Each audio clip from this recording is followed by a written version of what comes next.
사무엘이 노년에 이르러서 그 두 아들을 이스라엘의 사사로 삼게 되지요.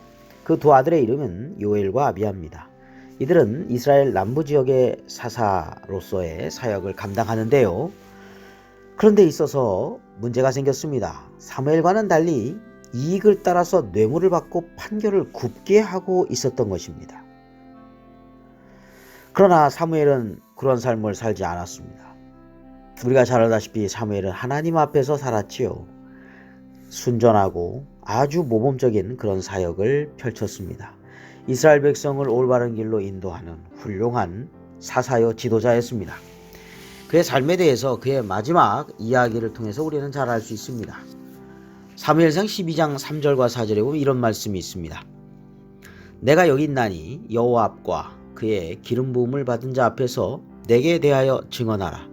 내가 누구의 소를 빼앗았느냐, 누구의 나귀를 빼앗았느냐, 누구를 속였느냐, 누구를 압제하였느냐, 내 눈을 흐리게 하는 뇌물을 누구의 손에서 받았느냐.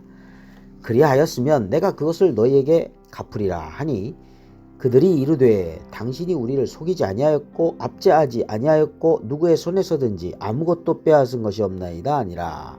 이렇게 말씀하고 있죠. 참 청렴한 지도자입니다.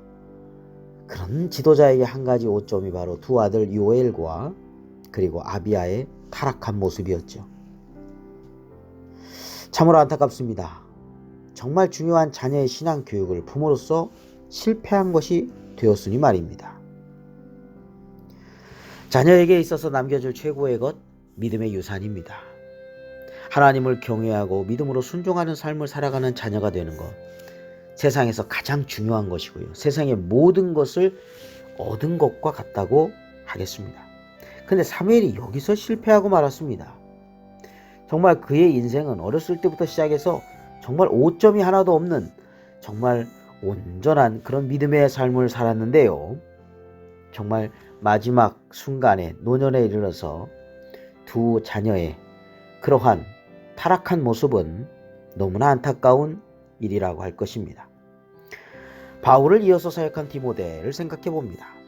디모데는요, 훌륭한 믿음의 유산을 받았습니다. 어머니 유니게 외조모 로이스로부터 거짓 없는 믿음을 유산으로 받았다라고 말씀하고 있죠.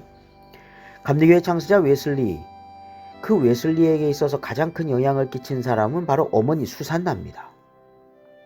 성 어거스틴, 그는 정말 이방의 이상한 종교와 사상 가운데 빠져 있고 또 여러 가지 타락과 방탕함 속에 있었지만 어머니 모니카, 그의 기도의 영향으로 말미암아 온전한 하나님의 사람이 되었고 훌륭한 믿음의 지도자가 되었던 것을 보게 됩니다.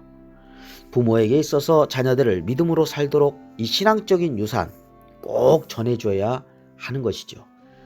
물론 자녀들이 성장하면 인격적인 독립제로 살기 때문에 큰 영향을 미치지 못할 거라고 생각할 수 있습니다만, 물론 가장 중요한 것이 어렸을 때부터 믿음으로 성장을 잘 하는 것이 제일 중요하고요.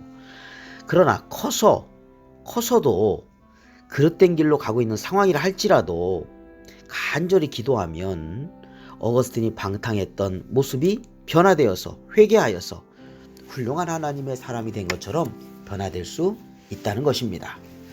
자, 오늘 사무엘의 노년, 후회하고 있는 그런 자녀의 그 신앙 교육에 대해서 오늘 말씀을 참으로 안타까운 이야기를 나누게 됩니다. 이 세상에서 가장 정말 우리가 사랑하고 소중히 여기는 이 자녀들, 믿음의 유산을 그들에게 남겨주는 그런 부모로서 살아가게 되기를 주님의 이름으로 축복합니다. 기도드리겠습니다. 거룩하신 하나님 아버지, 저희 자녀들이 온전히 하나님을 잘 믿고 섬기는 그런 삶을 살게 하여 주시옵소서.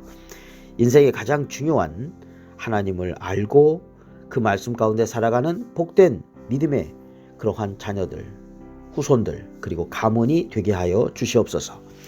자녀를 위해서 매일 기도하는 삶을 저희들이 잊지 않게 해주시옵시고 온전히 하나님 앞에서 살아가는 믿음의 자녀들이 되게 하여 주시옵소서. 우리 구주 예수 그리스도의 이름으로 기도드립니다. 아멘.